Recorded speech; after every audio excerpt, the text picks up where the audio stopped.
পাঁচ মুদ্রা তুমি করো অঙ্গীকার, পূর্ণ অর্থ 2 লাভ হইবে তোমার। তবে সেই জবান কহে, শুনো মহাশয়, তোমার সারিব কিন্তু পুরী রাজ হয়। সনাতন কহে, তুমি না করো রাজ ভয়, দক্ষিণ গিয়াছে যদি লেউটি আওয়ায়। তাহারে কহিও সেই বাহ্যকৃত্যে গেল, গঙ্গার নিকট গঙ্গা থেকে ঝাঁপ দিল। অনেক দেখিল আর তার লাগ না পাইল, তারকা সহিত ডুবি কাহা পড়ি গেল। কিছু ভয় নাই, আমি এদেশে না রব, দরবেশ হয়ে আমি মক্কাতে যাইব। তথাপি জবন মন প্রসন্ন না দেখিলা, 7,000 মুদ্রা তার আগে রাশি কইলা। লোভ হইল জবনের মুদ্রা দেখিয়া, রাত্রে গঙ্গা পার কইল দ্বারকা কাটিয়া।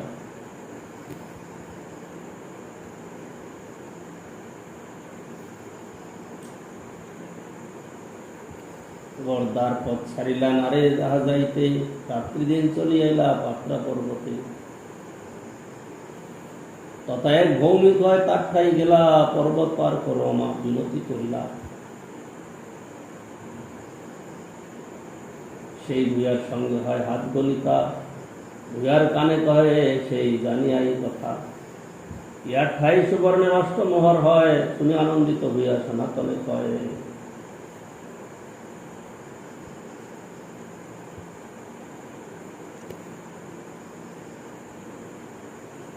রাত্রে পর্বত পার করিব নিজ লোক দিয়া, ভোজন করো তুমি রন্ধন করিয়া।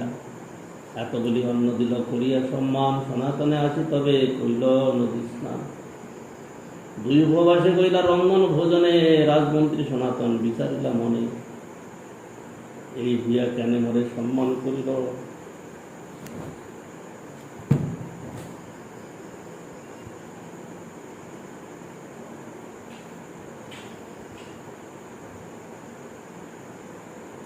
এত চিন্তি সনাতন ঈশানে পুছিল, তোমার ঠাই জানে কিছু দ্রব্য আছে। এই মালার মধ্যে কি পিঁপড়ে টিপড়ে আছে নাকি? 2টো মালা কি প্রয়োজন? মালা দেওয়ারই কোনো প্রয়োজন নাই, তার মধ্যে 2টো চড়িয়ে দেবে।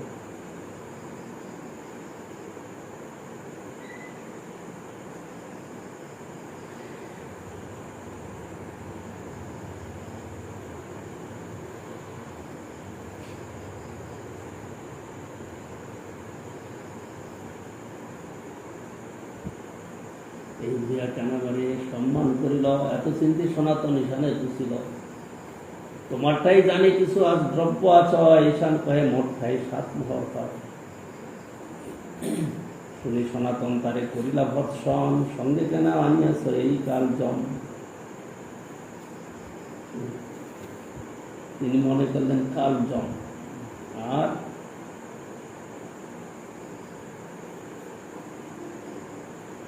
তবে সেই 7 মোহর হস্তেতে ধরিয়া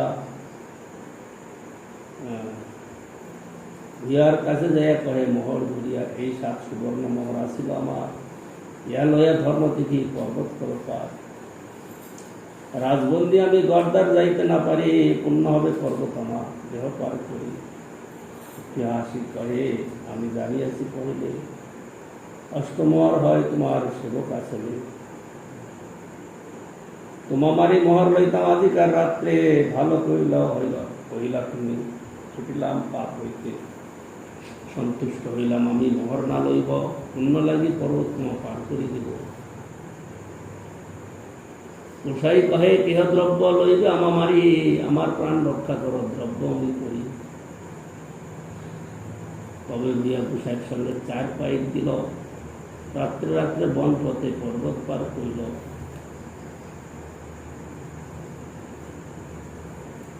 তবে পার হইয়া গোসাই পুছিলা ঈশানে, জানি শেষ দ্রব্য কিছু আছে তোমার স্থানে। ঈশান কহে, 1 মোহর আছে অবশেষ। গোসাই কহে, মোহর লইয়া যাও তুমি দেশ। তারে বিদায় দিয়া গোসাই চলিলা একলা, হাতে করো আসিরা কান্তা নির্ভয় হইলা। চলি গোসাই তবে আইলা হাজিপুরে, সন্ধ্যাকালে বসিলা এক উদ্যান ভিতরে।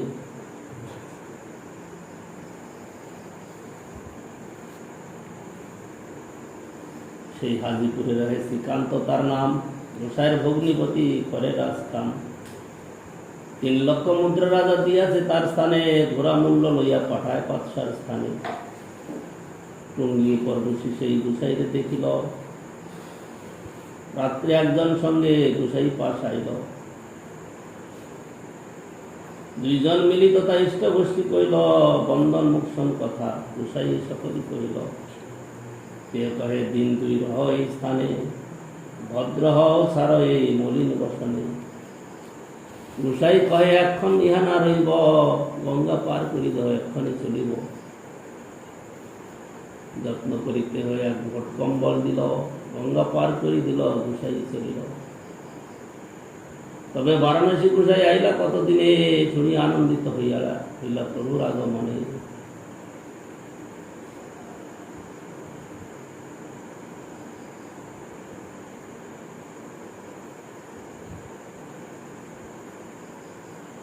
চন্দ্রশেখরের ঘরে আসি দ্বারেতে বসিলা, মহাপ্রভু জানি চন্দ্রশেখরে কহিলা।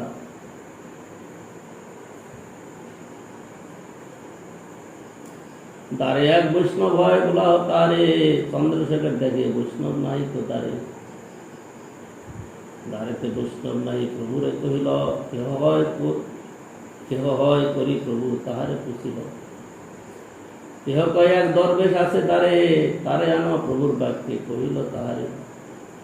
প্রভু তোমায় বলায় আইজ দরবেশ, শুনি আনন্দে সনাতন করিলা প্রবেশ। তাহারে অঙ্গনে দেখি প্রভু আইলা, তারে আলিঙ্গন করে প্রেমাবিষ্ট হইলা। প্রভু স্পর্শে প্রেমাবিষ্ট হইলা সনাতন, মরে না শুয়েও কহে গত বচন। 2 জনে গলাগলি রোদন অপার, দেখি চন্দ্রশেখরের হইল চমৎকার। তবে প্রভু তার হাত ধরি লইয়া গেলা, পিণ্ডার উপরে আপন পাশে বসাইলা। শ্রীহস্তে করেন তার অঙ্গ সংমার্জন, দেহকে মরে প্রভু না কর স্পর্শন। প্রভু কহে তোমার স্পর্শী আত্মপবিত্রিতে, ভক্তি বলে পারো তুমি ব্রহ্মাণ্ড সদিতে।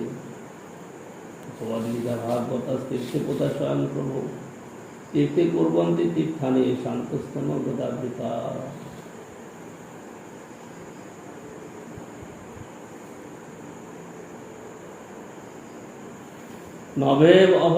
নমে অভক্ত চতুর্বেদী, মদ্ভক্ত সর্বোচ্চ প্রিয়।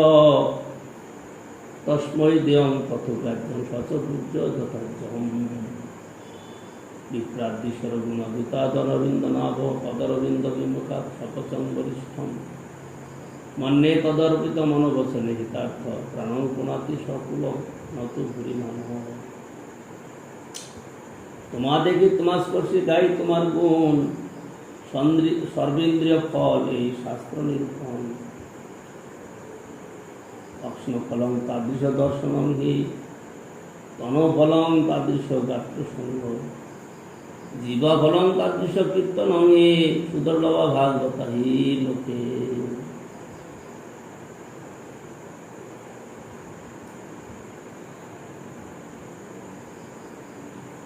কৃষ্ণ পাদপদ্ম বিমুখ 12 গুণ বিশিষ্ট ব্রাহ্মণ অপেক্ষা, যাহার কৃষ্ণে মন বচন চেষ্টা অর্থ প্রাণ অর্পিত, এবং বোধ সবস্কেও শ্রেষ্ঠ বলে আমি মনে করি। কেননা তিনি সপসকল পুরোদ্ভক্ত ভক্ত স্বীয়কুল পবিত্র করেন, আর গরিমান বিশিষ্ট ব্রাহ্মণ তাহা করতে পারেন না। হে বৈষ্ণব, তোমার মতো ব্যক্তিকে দর্শন করাই চক্ষুর ফল, তোমার মতো ব্যক্তির গাত্র স্পর্শ করাই শরীরের ফল, তোমার মতো ব্যক্তির গুণ কীর্তন করাই জিহ্বার ফল। কেননা জগতে ভাগবতের এই দুর্লভ।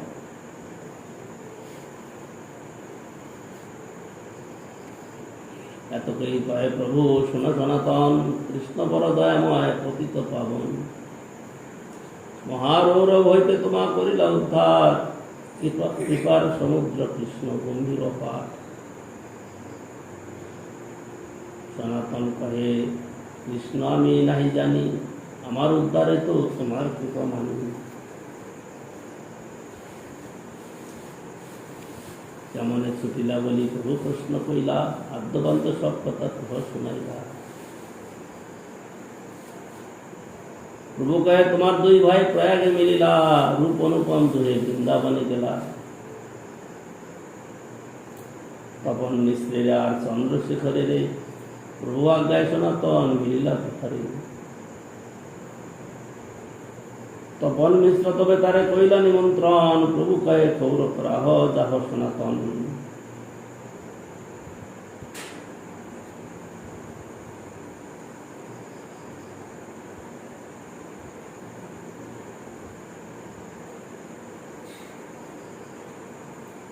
চন্দ্রশেখরের প্রভু কহে বলাইয়া, এই বেশ দূর কর যাহ ইহারে লইয়া। ভদ্র করাইয়া তারে গঙ্গা স্নান করাইল, শেখর আনিয়া তারে নূতন বস্ত্র দিল। সেই বস্ত্র সনাতন না কইল অঙ্গীকার, শুনিয়া প্রভুর মনে আনন্দ পার। মধ্যাহ্ন করিয়া প্রভু গেলা ভিক্ষা করিবারে, সনাতনে লইয়া গেলা তপন মিশ্রের ঘরে। পাদ প্রক্ষালন করি ভিক্ষাতে বসিলা, সনাতনে ভিক্ষা দেও মিশ্রেরে কহিলা। মিশ্র কহে সনাতনের কিছু কৃত্য আছে, তুমি ভিক্ষা কর প্রসাদ তারে দিব কাছে।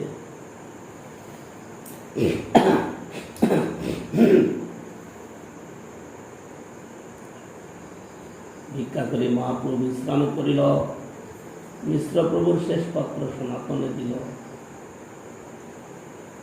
মিশ্র সনাতনে দিলা নূতন বসন, বস্ত্র নাহি নীলা দেহ রইল নিবেদন। মোরে বস্ত্র দিতে যদি তোমার হয় মন, নিজ পরিধান এক দেহ পুরাতন।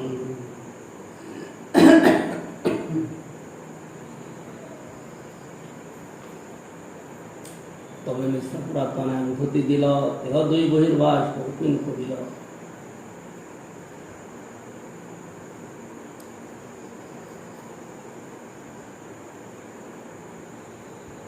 আজকে হাই উঠছে না, আজকে টাইমটা পার হয়েছে না,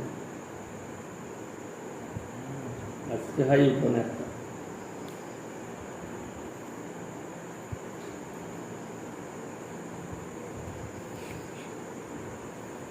তবে মিশ্র পুরাতন এক ধুতি দিল, দেহ দুই বহির্বাস কৌপিন করিল। মহারাষ্ট্রীয় দ্বিজে প্রভু মিলাইলা সনাতনে, সেই বিপ্র তারে হইল মহানিমন্ত্রণে। সনাতন তুমি যাবৎ কাশিতে রহিবা, তাবৎ আমার ঘরে ভিক্ষা সে করিবা। আচ্ছা, এইবার শুরু করি।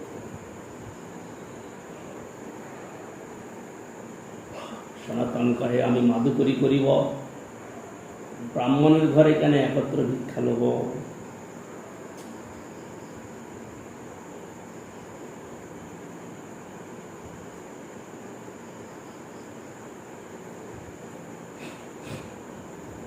সনাতন কহে আমি মাদুকরি করিব, ব্রাহ্মণের ঘরে কেন একত্র ভিক্ষা লব।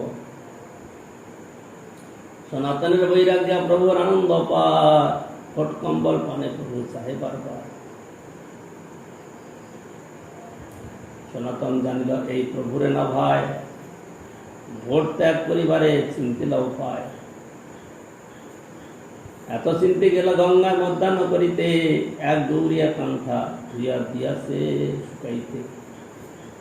তারে কহে ওহে ভাই কর উপকারে, এই ভোট লইয়া এই কান্তা দেহ মরে। সেই কহে রহস্য করা প্রামাণিক হইয়া, বহুমূল্য ভোট দিবা কেন কান্তা লইয়া। দেহ কহে রহস্য নহে কহি সত্যবাণী, ভোট লহ তুমি দেহ মরে খাতে।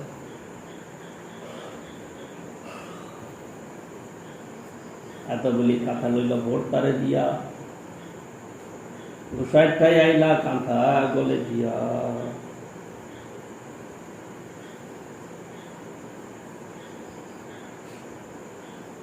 প্রভু কয়ে তোমার ভোট কম্বল কোথা গেল। প্রভুপদের সব কথা গোসাই কহিল। প্রভু কয়ে আমি করিয়াছি বিচার, বিষয়রূপ খণ্ডাইল কৃষ্ণ যে তোমার, সেখানে রাখিবে তোমার শেষ বিষয় ভোগ। রক্ষণ্ডী সদ্বুদ্ধ না রাখে শেষ রোগ। 3 মুদ্রার ভোট গায় মধুকরী গ্রাস, ধর্মহানি হয় লোক করে উপহাস। গোসাই কহে যে খণ্ডিল বিষয় ভোগ, তার ইচ্ছায় গেল মোর শেষ বিষয় রোগ। প্রসন্ন হইয়া প্রভু তারে কৃপা করিল, তার কৃপায় প্রশ্ন করিতে তার শক্তি হইল। পূর্ব দেশের আর পাশে প্রভু প্রশ্ন করিলা, তার সত্যে রামানন্দ তার উত্তর দিলা।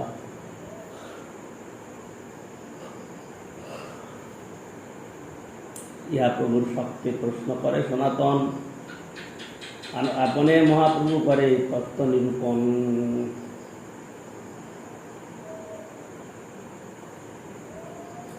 ফোন হয়েছে তার জন্য কি হলো ঘটনা? ফোন হওয়াতে কি হলো? মন খারাপ হলো নাকি চোখের জল পড়লো না কি হলো? হ্যাঁ,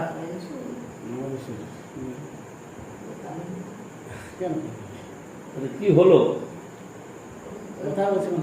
হ্যাঁ,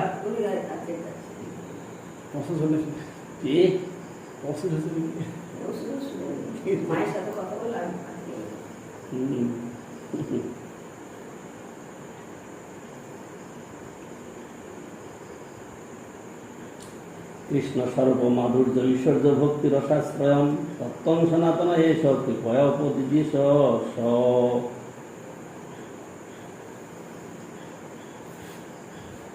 তবে সনাতন প্রভুর চরণে ধরিয়া দৈন্য বিনতি করে দন্তে তৃণ লইয়া নিজ সঙ্গী প্রতি কদম।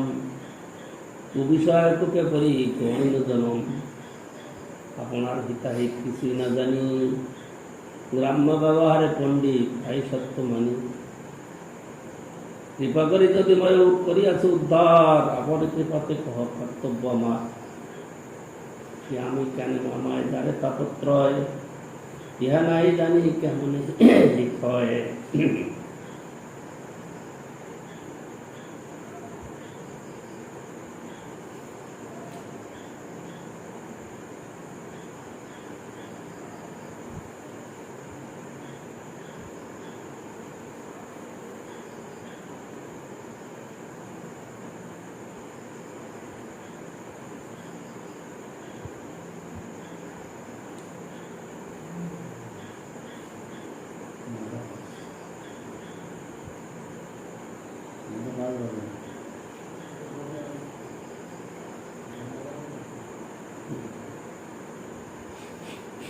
কি আমি কেন মরে যারে তাপত্রয়, ইহা নাই জানি কেমন হিত হয়।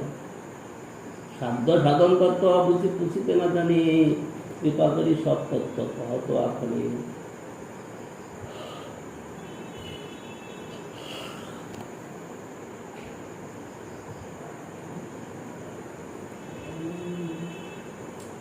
তাপত্র আধ্যাত্মিক আদি দৈবিক, ভৌতিক আদি দৈবিক, এই ত্রিবিধ দুঃখ। আধ্যাত্মিক তাপ 2 প্রকার, শারীরিক তথা জরাদি রোগ, মানসিক তথা প্রিয়াদির প্রিয়। আদি ভৌতিক তাপ 4 প্রকার, জরায়ুজ প্রাণী হইতে, অন্ডজ প্রাণী হইতে, শ্বেতজ প্রাণী হইতে, উদ্ভিজ প্রাণী হইতে তাপ। আদি দৈবিক তাপ অর্থাৎ বর দেবতা যেমন ইন্দ্রাদি উৎপন্ন তাপ, শীত, বজ্রপতন ইত্যাদি। এবং অপদেবতা যেমন হিংস্র স্বভাব, যক্ষ পিতাপতি হইতে অশুভজনক আপদ বিপদ আদি।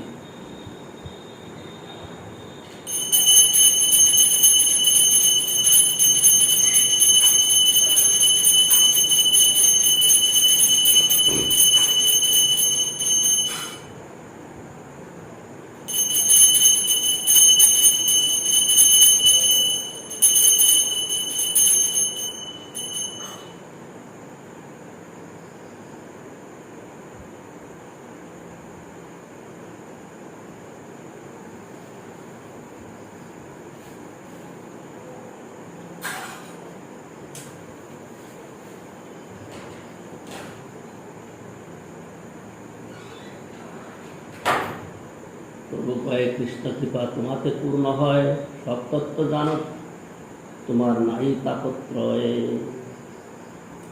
কৃষ্ণ শক্তি ধরো তুমি, জানো তত্ত্ব ভাব, জানি দাড্ড লাগি পুষে সাধুর স্বভাব।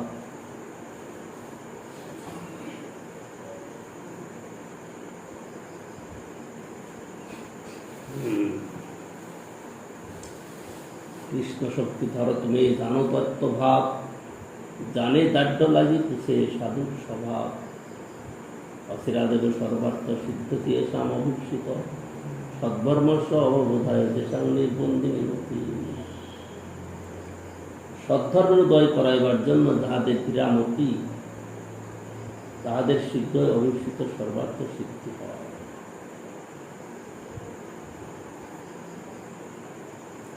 যজ্ঞপত্র হও তুমি ভক্তি প্রবর্তাইতে, ক্রমে সব তত্ত্ব শুনো বুঝিয়ে তোমাকে।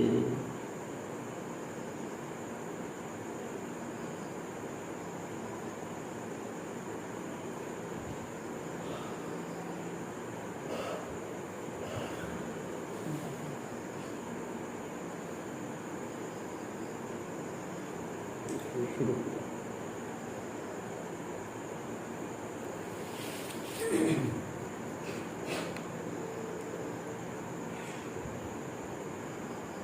জীবের স্বরূপ হয় কৃষ্ণের নিত্য দাস, কৃষ্ণের তটস্থা শক্তি ভেদাভেদ প্রকাশ।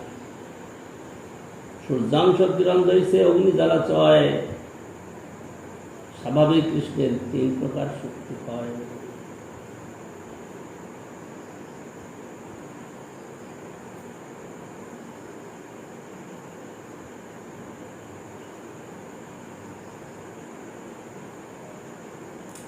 এক দেশ স্থিত অগ্নের জ্যোৎস্না বিস্তারিণী যথা, পরস্য ব্রহ্মণ শক্তি তথাইদম অখিলং।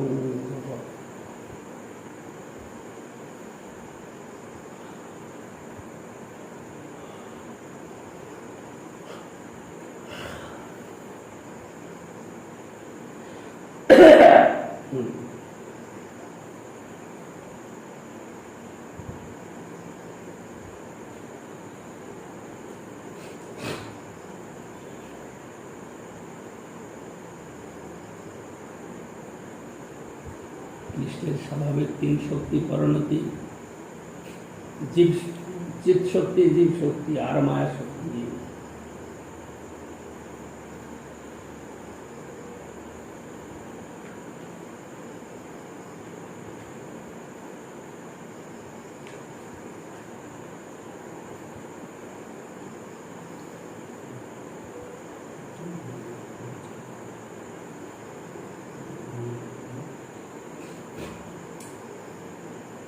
কে আমি, এই প্রশ্নের উত্তরে মহাপ্রভু আজ্ঞা করিতেছেন যে তুমি জীব। এই জড়সম্ভূত শরীরটা কি তুমি? তাহাও না। অথবা তোমার মন বুদ্ধি অহংকার স্বরূপ লিঙ্গ শরীরটা কি তুমি? তাহাও না। তুমি সর্বত কৃষ্ণের নিত্য দাস, তুমি কৃষ্ণের তটস্থা শক্তি, অর্থাৎ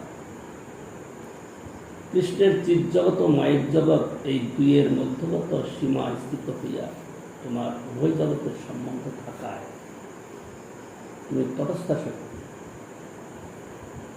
কৃষ্ণের সহিত তোমার ভেদাভেদ প্রকাশরূপ উভয় দিক সম্বন্ধ। চিৎধর্ম সম্বন্ধে তুমি কৃষ্ণের অভেদ প্রকাশ এবং অনুচৈতন্য ধর্মবশত বৃহৎ চৈতন্যরূপ কৃষ্ণের ভেদ প্রকাশ। কৃষ্ণ সহ তোমার ভেদ ও অভেদ যুগপৎ সিদ্ধ। জীবের তটস্থ স্বভাব হইতে এই যুগপৎ ভেদাভেদ প্রকাশ সিদ্ধ হইয়াছে। জীব সূর্যস্বরূপ, কৃষ্ণের অংশ কিরণ। জীব সূর্যস্বরূপ, কৃষ্ণের অংশ কিরণ, অথবা উদ্দীপ্ত অগ্নির স্ফুলিঙ্গরূপ জ্বালাশয়ও জীব সমূহের উদাহরণ স্থল।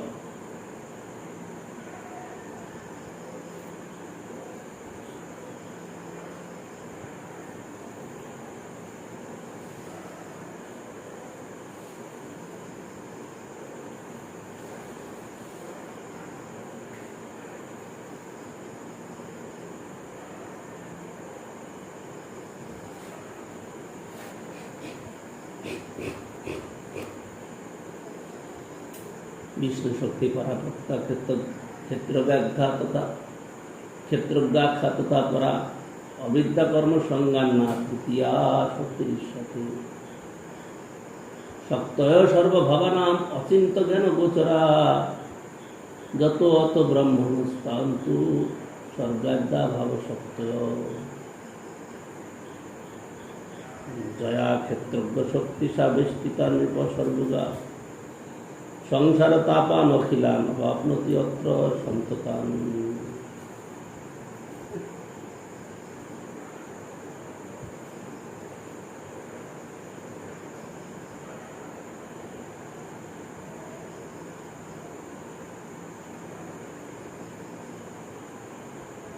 তয়া তিরোহিতাৎস শক্তি ক্ষেত্রজ্ঞ সংহিতা সর্বভূতেষু ভূপাল তারতম্য বর্ততে। এক স্থানস্থিত অগ্নির জ্যোৎস্না বা আলোক যেরূপ বিস্তৃত হয় সেইরূপ পরম ব্রহ্মের শক্তি অখিল জগৎ ব্যক্ত করিয়া আছে। সমস্ত ভাবের অচিন্ত জ্ঞানগোচর শক্তি সকল ব্রহ্মে বর্তমান। এই কারণে সেই ব্রহ্মশক্তি সকল সৃষ্টাদি ভাব শক্তিরূপে ক্রিয়া করে। সমস্ত ভাবের অচিন্ত জ্ঞানগোচর শক্তি সকল ব্রহ্মে বর্তমান।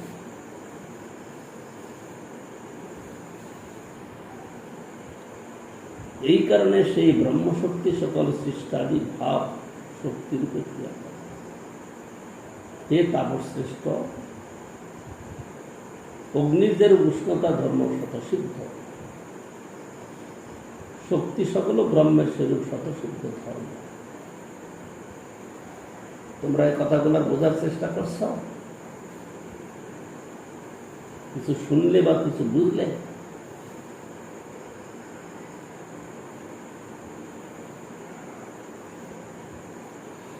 গৌরাঙ্গ প্রভু কিছু বুঝতে পারলে বলে ওসব আমাদের দরকার নেই, আমরা বুঝে আলোচনা করবো, অল্প স্বল্প কাউকে বলবো, বাস মিটে গেল ঝামেলা, আমাদের অত কি।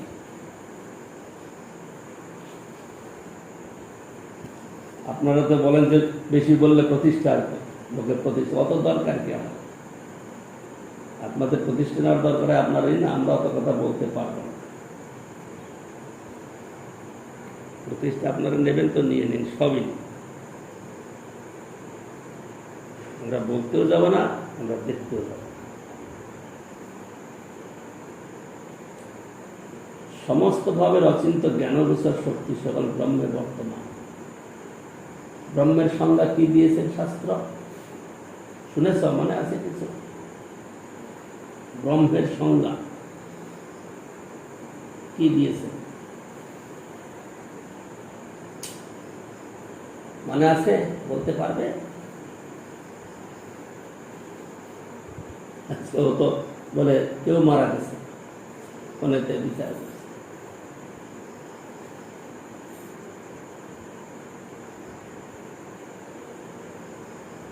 কি ব্রহ্ম সম্বন্ধে কিছু বলতে পারবে? ব্রহ্ম সম্বন্ধে বলছেন ব্রহ্ম নিঃশক্তি, নিরাকার, নির্লীন, নির্গুণ। কিন্তু এখানে বলছেন তিনি নিঃশক্তি বলছেন, আবার বলছেন সমস্ত ভাবের অচিন্ত জ্ঞানগোচর শক্তি সকল ব্রহ্মে বর্তমান। এটা কি করে সম্ভব হল? এই কারণে সেই ব্রহ্মশক্তি সকল সৃষ্টি আদি ভাব শক্তি রূপে ক্রিয়া করে।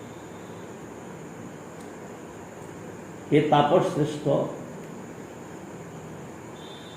অগ্নির যে উষ্ণতা ধর্ম স্বতঃসিদ্ধ, শক্তি সকল ব্রহ্মের সেইরূপ স্বতঃসিদ্ধ ধর্ম।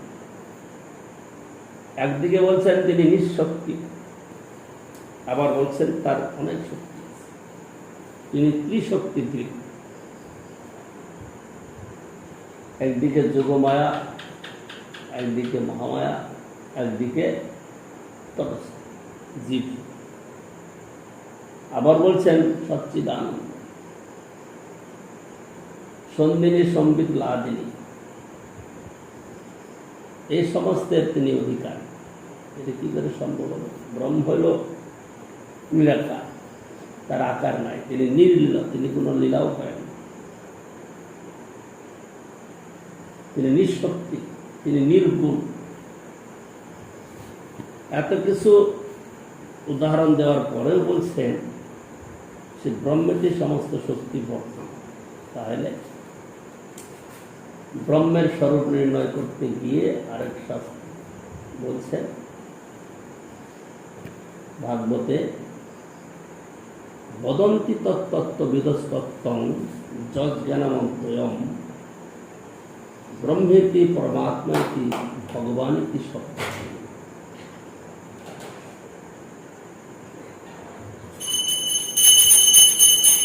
তত্ত্বজ্ঞানী ব্যক্তিগণ বদন্তি তত্ত্ববিদস্তত্ত্ব, তত্ত্ববিদ ব্যক্তিগণ তারা বলছেন সেই ব্রহ্ম যার সম্বন্ধে শাস্ত্র আদি এত কিছু বর্ণন করছে, তার একই স্বরূপের মধ্যে তিনটা অবস্থান, তিনটা স্থিতি। সেটা কি? তিনি ব্রহ্ম, তিনি পরমাত্মা, তিনি ভগবান। বস্তুত একই তত্ত্ব, কিন্তু এটা তিনটা প্রকাশ বা বিস্তার, তিনভাবে তিনি আছেন। কৃষ্ণ আছেন বলেই, ভগবান আছেন বলেই ব্রহ্ম আছে, তারপরে পরমাত্মা আছে। তাহলে ব্রহ্মবেদ যেখানে ব্যাখ্যা হচ্ছে সেখানে কৃষ্ণের আশ্রয়েই ব্রহ্মের ব্যাখ্যা হচ্ছে। তাহলে মূল সমস্ত শক্তির আশ্রয় হলেন ব্রহ্ম। কিন্তু এইসব শাস্ত্রে যখন আলোচনা হয় তখন দেখা যায় কি, ব্রহ্ম তো আছে, পরম ব্রহ্মের কথা আলোচনা হয় না। কারণ পরম ব্রহ্মের কথা যদি সোজাসুজি আলোচনা করে শাস্ত্রকার, তাহলে কৃষ্ণই আসে। কিন্তু কৃষ্ণকে সামনে আনলে পরে লোকের মনে ভ্রম সৃষ্টি হয়ে যায়। সেই জন্য ব্রহ্ম ব্রহ্ম সকলেই বুঝতে পারে। তো ব্রহ্মের আবার শক্তি কি করে হলো? এই তখনই যাবে আলোচনা করে কৃষ্ণের কাছে। ব্রহ্ম শক্তি, ব্রহ্ম শক্তি বললে পরে তাৎপর্য ব্রহ্মের আবার শক্তি কি করে হলো? হ্যাঁ, ব্রহ্ম পরমাত্মা ভগবান তত্ত্ব তো একই। সুতরাং শক্তি যেখানে আছে সেখানে ব্রহ্ম আছে, সেখানে পরমাত্মা আছে, সেখানে ভগবান আছে। সুতরাং শক্তি নিয়েই তাৎপর্য। শক্তি যেখানে আছে সেখানে ব্রহ্ম পরমাত্মা ভগবান আছে। কিন্তু যদি পৃথকভাবে শুধু ব্রহ্মকে দেখা হয় তাহলে তিনি নিঃশক্তি, তিনি নির্গুণ, তিনি নির্লীল, তিনি নিরাকার। আর যদি পূর্ণস্বরূপে জানার চেষ্টা করা হয় তাহলে ব্রহ্মের শক্তি আছে, ব্রহ্মের আকার আছে, ব্রহ্ম তার গুণ আছে, এইসব কথা সেখানে ব্যাখ্যা হবে।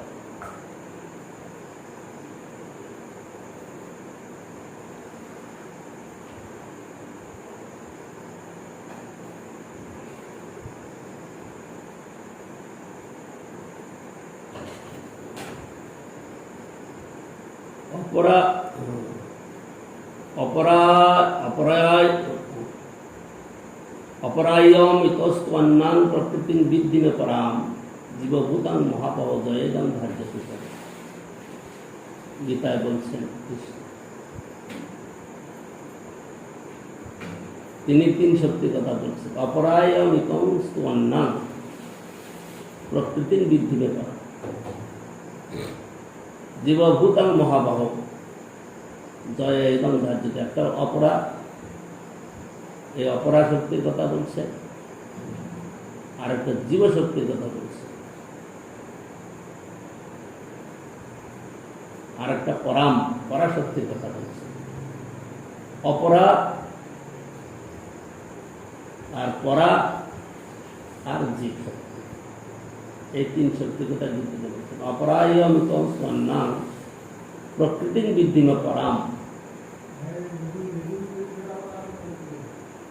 জীবভূতাং মহাবাহ জয়েদাং ধার্য জপ।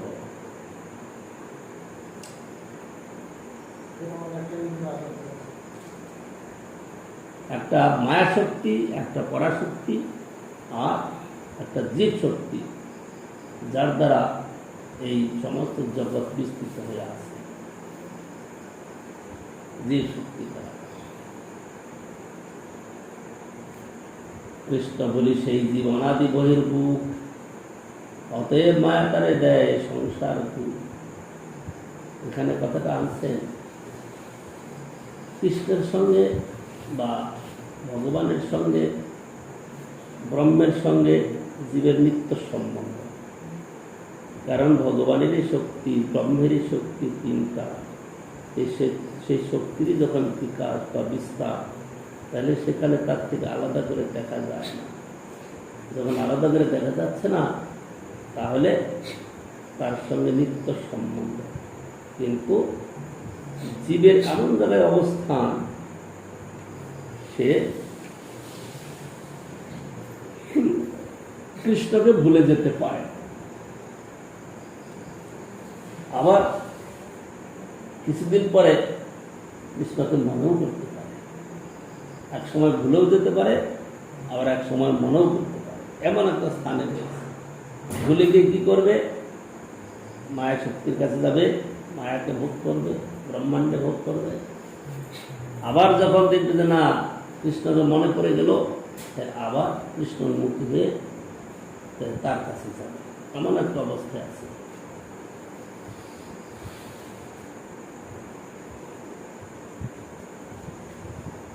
আমি কৃষ্ণের নিত্য দাস, এই কথা বলিয়াই জীবের মায়া বন্ধন। এখানে মহাপ্রভু বলে দিলেন জীবের স্বরূপ হয় কৃষ্ণের নিত্য দাস। কৃষ্ণ বলি সেই জীব অনাদি বহির্মুখ, অতএব মায়া তারে দেয় সংসার। যেখানে আমি নিত্য দাস, এই কথাটা ভুলি। আমি কৃষ্ণের নিত্য দাস, এই কথা বলিয়াই জীবের মায়া বন্ধন। তটস্থ শক্তিরূপ জীবের জগৎ ও মায়িক জগতের সন্ধিসীমা অবস্থিতিকালে মায়াভোগ বাসনা করায় তাহার মায়াকে প্রবেশ করে। তটস্থ শক্তিরূপ জীবের জগৎ ও মায়িক জগতের সন্ধিসীমা মধ্যে মধ্যস্থলে অবস্থিতিকালে মায়াভোগ বাসনা করায় তার মায়াকে প্রবেশ করে। মায়া প্রবেশ হইতে মায়িক কালের পর, সেই কাল গণনার অগ্রেই বহির্মুখতা হওয়ায় তাহাকে অনাদি বলা হয়, যেহেতু তাহা মায়িক কালের পূর্বেই হয়ে আছে।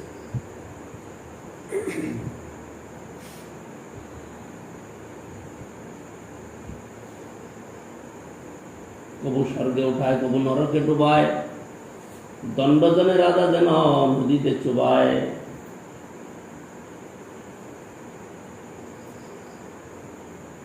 নিত্যমুক্ত জীব কখনো কৃষ্ণ দৃষ্টিত হন না। যারা চিরকাল ভগবানের সেবায় আছে প্রথম থেকে, যাদের কখনো মায়ার ভোগ বাসনা জাগে নাই বা কৃষ্ণ বহির্মুখ হয়নি, তারা কোনোদিন কৃষ্ণকে ভুলে নাই। অনাদিকাল হইতে কৃষ্ণ মুখ কিয়া হরি সেবার নিত্য বৃত্তিত অধিষ্ঠিত। কিন্তু যে সকল জীব কৃষ্ণ সেবা অধিকার বিস্মৃত হইয়া অনাদি কর্মফল ভোগ বাসনা করে মায়ার অনুশীলন করিয়া নিজকে কর্মফল ভোক্তা বুদ্ধি করে, তাহাদের মায়া কর্তৃক কর্মফল ভোগ নির্দিষ্ট হয়।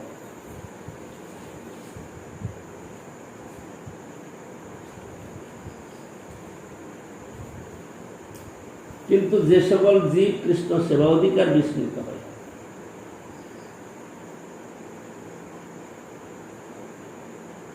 কৃষ্ণ সেবাতেও যা কৃত্য করতে হবে, মায়াকে ভোগ করতে গিয়েও তাই করতে হবে। কি তাই করতে হয় না? কি কিরকমটাই তো আমি জিজ্ঞাসা করলাম, আমার জিজ্ঞাসা তো তাই। কৃষ্ণ সেবায় যা করতে হয়, মায়া ভোগ করতে গিয়েও তাই করতে হয়। অনেক ছলনা করতে হয়। কে ছলনা করতে হয় মায়া। তোমরা বুঝতে পারো না যে এইটাই তো আশ্চর্য কথা। একটা লোক কথা ধরতে পারো না, তোমাদের মাথায় আসছে না, হয়তো শোনার অভাবে, অথবা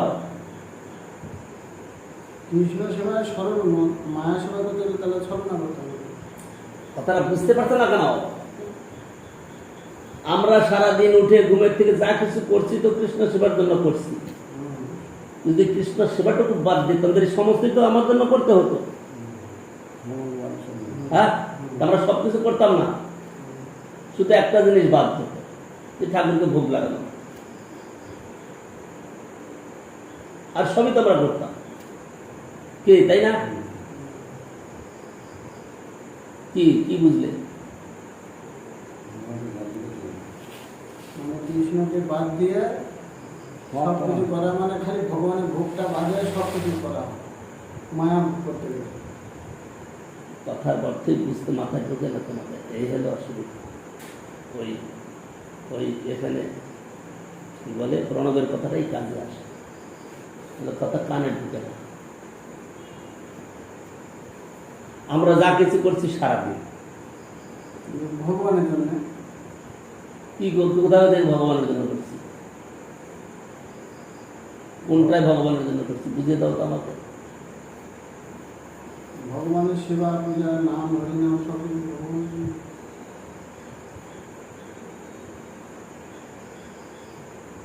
কেন্দ্রিত করে তো ভগবানের কাছে। আর এবার ভগবানের কাছে জীবন, তাহলে তো মায়া। এই কথাগুলো শুনো। নিত্যমুক্ত জীব কখনো কৃষ্ণ বিস্মৃত হন না। অনাদিকাল হইতে কৃষ্ণ মুখ থাকিয়া হরিসেবারও বৃত্ত বৃত্তিতে অধিষ্ঠিত। শুধু আমরা একটা কাজ কি করছি, মন্দিরে নিয়ে যাচ্ছি, তাই না? আর সব তো আমাদের বাইরের সমস্ত যা আমরা দিনভর করতাম, তাই না? শুধু একটা কাজ আলাদা করছি, কি ঠাকুরকে ভোগ লাগাচ্ছি। এর মধ্যে ভেতরা কোথায় থাকে? ভেতরা কোথায় বুঝতে পারছেন? একটা করছি কৃষ্ণ উদ্দেশ্যে, আর একটা করছি নিজেদের উদ্দেশ্যে। এইটুকু তো ভাব। এখানে যত কিছু আমরা যা কিছু করছি কৃষ্ণ উদ্দেশ্যে, আর পিতামাতা ভাই বন্ধুদের যশকে নিয়ে আমরা করি নিজের উদ্দেশ্যে।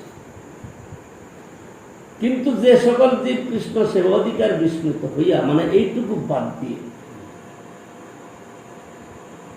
অনাদি কর্মফল ভোগ বাসনা ক্রমে মায়ার অনুশীলন করিয়া নিজকে কর্মফল ভোক্তা বুদ্ধি করে, শুধু এইটুকু বাদ দিলাম আর সব তো রয়ে গেল নিজের জন্য। তাতে কি হচ্ছে, আমরা নিজেরা করছি, আমরা সব কিছু করছি, আমরা খাই দাই, টাকা কামাই, সব কিছু আমরা করি, তাই না? তো এটা করে আমরা কি হচ্ছে, নিজেরা কর্মফল ভোক্তা হয়ে যাচ্ছি, আমরা মায়াবদ্ধ হয়ে যাচ্ছি। তাদের জন্য কি হবে, তাহাদের মায়া কর্তৃক কর্মফল ভোগ নির্দিষ্ট হয়। রাজার পুরস্কার ও দণ্ডের ন্যায় বদ্ধ জীব পুণ্যকর্ম প্রভাবে স্বর্গে যায়, স্বর্গ ভোগ করে, আবার পাপ ফলে নরকাদিতে ক্লেশ লাভ করে। কৃষ্ণ বলি সেই জীব অনাদি বহির্মুখ।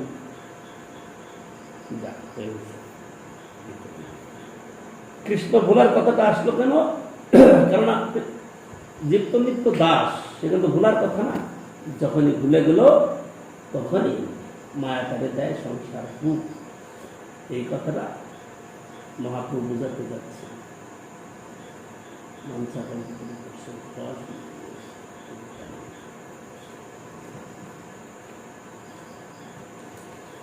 কথা হলো কি, তোমরা মানে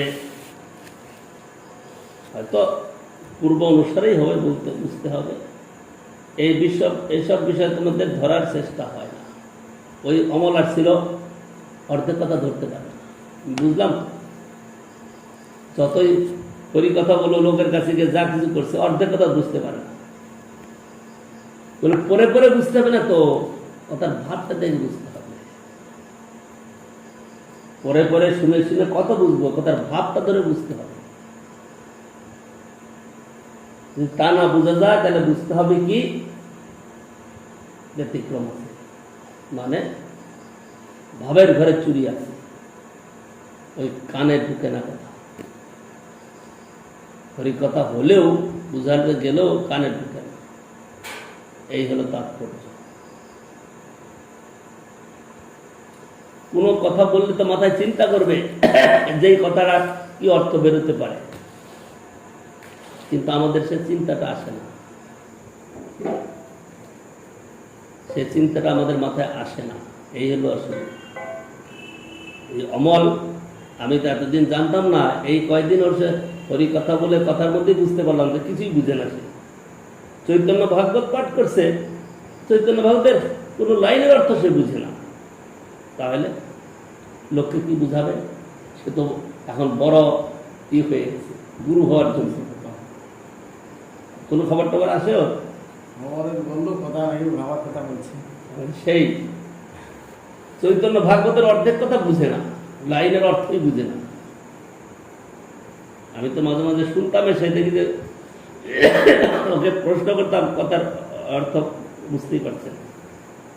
কিন্তু মহাপ্রভুর ইচ্ছায় তার কৃপাতেরা বড় বড় বক্তা হয়ে গেছে। ভালো কথা। কয়েকদিন কি বলেন না, লকডাউন ছিল, কয়েকদিন নিশ্চিন্তে থেকে গেল।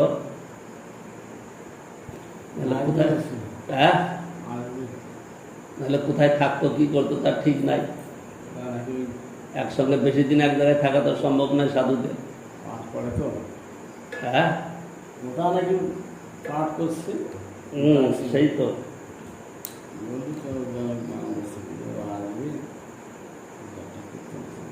কয়েকদিন লকডাউনের মধ্যে কাটিয়ে গেল, কারণ তখন লকডাউনে এক জায়গায় থাকাটা অসুবিধা, তো বাইরে যেতেও পারবে না, হরি কথা বলতে, লোকের বাড়ি যেতে পারবে না, কথা বলতে পারবে না।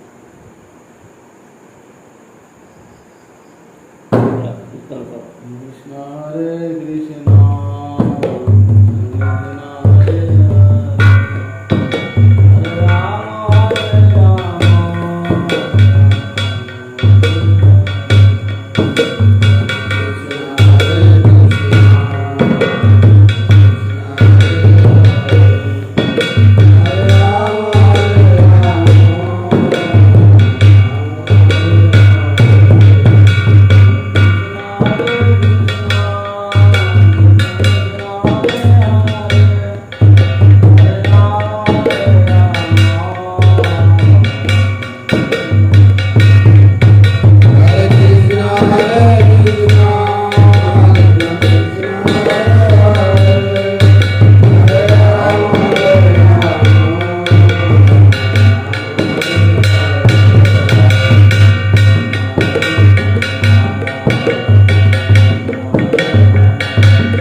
Gracias.